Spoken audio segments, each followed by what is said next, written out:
அனைவருக்கும் காலை வணக்கம். ஜே5 கிரியேஷன்ஸ் வழங்கும் லக்ஷ்மியின் இன்று ஒரு சமையல் என்னன்னு பார்த்தீங்கன்னா, இன்னைக்கு நம்ம பிரண்டை துவையல் பண்ண போகிறோம். அதுக்கு பார்த்தீங்கன்னா 1.5 கரண்டி உளுந்து எடுத்து வச்சுருக்கேன், 4 வத்தல், ஒரு வெள்ளைப்பூடு, கொஞ்சமாக புளி.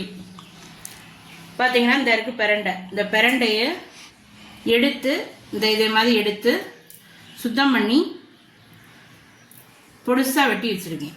இந்த மாதிரி இருக்கிறத இந்த மாதிரி பண்ணி வச்சுருக்கேன், பொடிசாக வெட்டி வச்சுருக்கேன். அதுமாதிரி 2 சில் தேங்காய் எடுத்து வச்சுருக்கேன், கருவேப்பிலை எடுத்து வச்சுருக்கேன். இதை எப்படி வதக்கலாம் பார்க்கலாம் வாங்க. நம்ம இப்போ உளுந்தை வறுக்க போகிறோம். இந்த பச்சை வாசனை போக கொஞ்சம் நல்லா வறுத்தாச்சு. ஊற்றி கொஞ்சமாக நல்லெண்ணெய் ஊற்றிருக்கேன், ஒரு 2 ஸ்பூன் நல்லெண்ணெய் ஊற்றிருக்கேன். அதில் இப்போ தேங்காயை போட்டுருவோம். தேங்காய் இதுவும் பார்த்திங்கன்னா நல்லா வறுத்தாச்சு. இதை எடுத்து வச்சுக்குவோம்.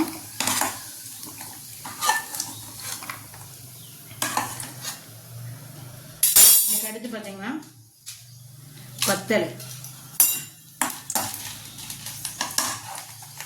வத்தலை போட்டாச்சு, புளியும் வெள்ளைப்பூடையும் போட்டாச்சு. இப்போ எடுத்தாச்சு. இப்போ அடுத்து பிரண்டையை ஏற்கனவே பொடிசாக வெட்டி வச்சுருக்கோம், அதையும் போட்டு நல்லா சுருள வதக்கி அதுவும் பொன்னிறமாக ஆனாலும் எடுக்கணும்.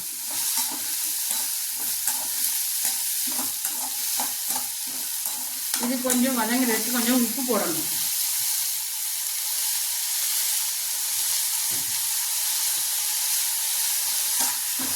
போட்டிங்கன்னா இது நல்லா வதங்கிடும். இது எல்லாத்தையும் வறுத்து வச்சு நல்லா ஆறுனதுக்கு அப்புறம் துவையல் அரைச்சதுக்கப்புறம் பார்ப்போம். இப்போ நம்ம பிரண்டை சட்னி அரைக்கிறதுக்கு பிரண்டையை வறுத்து வச்சாச்சு, உளுந்தை வறுத்து வச்சாச்சு, தேங்காய் வறுத்து வச்சாச்சு. இப்போ எல்லாத்தையும் மிக்சி ஜாரில் போட்டு அரைக்க போகிறோம்.